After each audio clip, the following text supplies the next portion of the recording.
Hello viewers, আজকের ভিডিওটা আমার সাবদা নকশি কাঁথার ওপর। সাধারণত সাবদা কাঁথাগুলো কাঁথা স্টিচ সেলাই দিয়ে সেলাই করা হয়, কিন্তু আমি একটু অন্যরকম করে সেলাই করে দেখাবো আপনাদেরকে। তবে কাঁথা স্টিচ থেকে এই সেলাইটা যথেষ্ট বেশি সুন্দর দেখা যায়। কিভাবে আমি সেলাই করেছি আমি এখনই আপনাদেরকে দেখিয়ে দিব। সুতা আর কাপড় বয়েল, আপনারা ডিজাইন যে কোনো ডিজাইনই আঁকতে পারেন, কোনো প্রবলেম নাই, তবে এইভাবে সেলাই করলেই সুন্দর দেখা যাবে।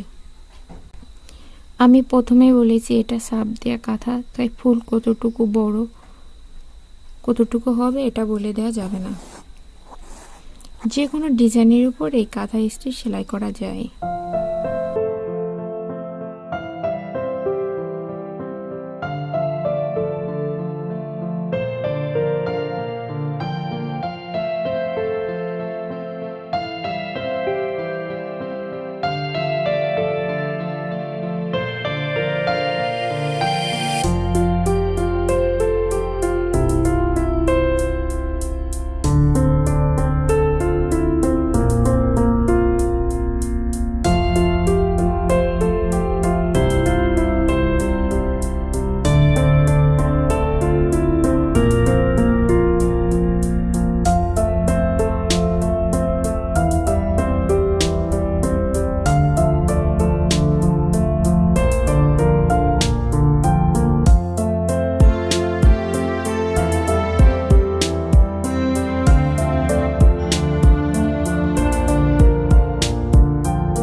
আমি পুরোটাই এইভাবে সেলাই করেছি।